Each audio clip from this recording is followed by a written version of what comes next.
Hello बच्चों, आप लोग का एनवायरमेंटल साइंस एमडीसी में सब्जेक्ट है ना, कॉन्सेप्ट ऑफ एनवायरमेंटल साइंस। तो आप इसका पेपर ढूंढ रहे थे 2026 का। तो ये पेपर मेरे को एक बच्चे ने भेज दिया था। ये पेपर जीवाजी यूनिवर्सिटी का है, उनका पहले हो गया था, तो ये पेपर मेरे पास अवेलेबल हो गया है। ये बीए बीकॉम बीएससी, ठीक है, होम साइंस और बीबीए बीसीए बीटीएम सारे बच्चों के लिए फर्स्ट ईयर के। और आपका ये सब्जेक्ट है एमडीसी में, तो ये वाला पेपर पढ़ के जा सकते हो। साथ ही में मैंने आप लोगों के जो एनवायरमेंटल साइंस सब्जेक्ट है, इसके 15 इंपॉर्टेंट क्वेश्चन भी डाल दें। आप लोगों का जो सिलेबस है वो मैंने डाउनलोड कर लिया था। एमपी हायर एजुकेशन की जो साइट है ना, वहाँ पे आपका सिलेबस अपलोडेड है एमडीसी के सारे सब्जेक्ट्स का। उसकी भी वीडियो मैंने बना के आपको डाल दिया और बता दिया है कि आप कैसे अपना सिलेबस डाउनलोड कर सकते हैं। तो वो सिलेबस डाउनलोड करके मैंने 15 इंपॉर्टेंट क्वेश्चन भी बना दिए आपको सिलेबस के अकॉर्डिंग, और उनमें आंसर्स भी दे रखा है, ठीक है। तो मैंने आंसर्स वाली वीडियो और ये जो क्वेश्चन है वो भी बना दी, तो आप उसको देख लेना। उससे पहले आप लोगों को अगर एक पेपर देखना है कि दूसरी यूनिवर्सिटी में किस टाइप से क्वेश्चंस बने थे इस पेपर्स के अकॉर्डिंग, तो ये वाला पेपर का वो भी मैं दिखा देती हूँ। जैसे इस बच्चे ने मेरे साथ शेयर कर दिया था पेपर जीवाजी यूनिवर्सिटी का, उसी टाइप से आप लोग भी अपनी यूनिवर्सिटी के पेपर्स मेरे साथ शेयर कर देना जैसे ही एग्जाम हो जाए आप लोगों का, ठीक है। जैसे बीयू के बच्चे आप लोग ये शेयर कर देना, ये जीवाजी यूनिवर्सिटी के बच्चे ने दिया था मुझे पेपर, जिससे दूसरी यूनिवर्सिटी का बच्चा कोई मेरे से पेपर मांगे तो मैं उसको दे सकूँ ये पेपर्स। देख लो एमडीसी का कैसे पेपर आता है। 2 घंटे का टाइम मिलता है, 100 मार्क्स का होता है, 35 मार्क्स चाहिए होते हैं आपको पास होने के लिए, ठीक है। स्टार्ट करते हैं। मार्क्स डिस्ट्रीब्यूशन इसमें अलग हो सकता है पर क्वेश्चन सेम होंगे क्योंकि सिलेबस सेम है। फर्स्ट क्वेश्चन है, पर्यावरण की भारतीय समग्र अवधारणा क्या है? What is the holistic Indian concept of the environment, ठीक है। सेकंड है, what is the view of nature in Upanishad, उपनिषदों में प्राकृतिक के प्रति दृष्टिकोण क्या है? थर्ड जो है वो है, write two source of water pollution, जल प्रदूषण के 2 स्रोत लिखिए। फोर्थ है, व्हाट इज नॉइज पॉल्यूशन, ध्वनि प्रदूषण क्या है? फिफ्थ है, what is green house effect, green house प्रभाव क्या है? सिक्स्थ है, write two objective of environmental education, पर्यावरण शिक्षा के 2 उद्देश्य लिखिए। सेवेंथ है, write the full form of MOEFCC, पर्यावरण संगठन MOEFCC का पूरा नाम लिखिए।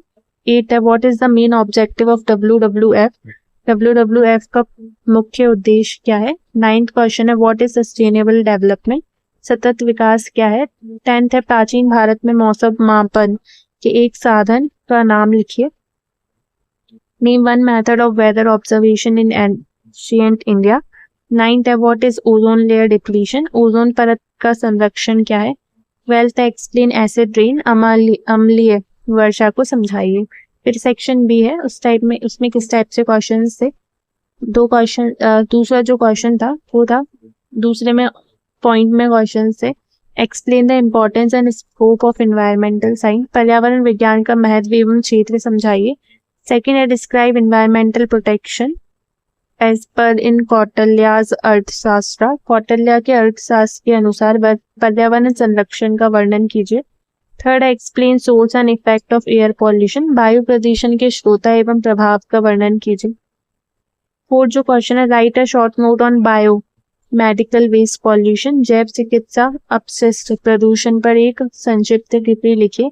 नेक्स्ट क्वेश्चन था, explain cause and effect of global warming, global warming के कारण एवं प्रभाव का वर्णन कीजिए।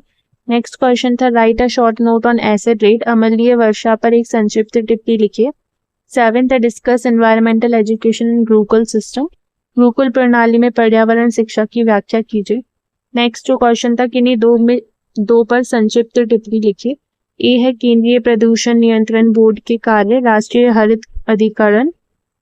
सी है, UNEP के कार्य, ठीक है। Write short note on any 2 of the following, A जो है वो function of central pollution control board CPCB, B है national green tribunal NGT, C है functional of UNEP united national environmental programme. फिर आपका सेक्शन सी है जिसमें 3 question, तीसरा जो क्वेश्चन है वो है उसका first question, explain the concept of environmental protection in India scriptures, Veda Upanishad Purana Ramayana Mahabharata, भारतीय ग्रंथ वेद उपनिषद पुराण रामायण महाभारत में पर्यावरण संरक्षण की अवधारणा स्पष्ट कीजिए। Second question, explain in details the causes effect and control measures of water and soil pollution, जल प्रदूषण एवं मृदा प्रदूषण के कारण प्रभावी व नियंत्रण उपाय का विस्तृत वर्णन कीजिए। थर्ड जो क्वेश्चन है वो है, इंग्लिश में पढ़ते हैं, explain meteorological observation in ancient India and their modern significance, प्राचीन भारत में मौसम विज्ञान और उसके आधुनिक महत्व को स्पष्ट कीजिए। फोर्थ क्वेश्चन है evaluate the contribution of international organisation in global environmental protection. वैश्विक पर्यावरण संरक्षण में अंतरराष्ट्रीय संगठनों के योगदान का मूल्यांकन कीजिए। ये पूरा पेपर था। आपको अगर इस पेपर का पीडीएफ चाहिए तो आप टेलीग्राम चैनल से ले सकते हैं। सबसे पहले तो चैनल को सब्सक्राइब कर लें और उसके बाद ये 2 मोर लिंक्स है, तो यहाँ से लिंक मिल जाएगा आपको और इस अपने ग्रुप को ज्वाइन कर लो और एग्जाम स्टफ एनालिसिस के चैनल को भी ज्वाइन कर दो, ठीक है। और अपना पेपर्स मेरे साथ ज़रूर शेयर करें। Thank you so much.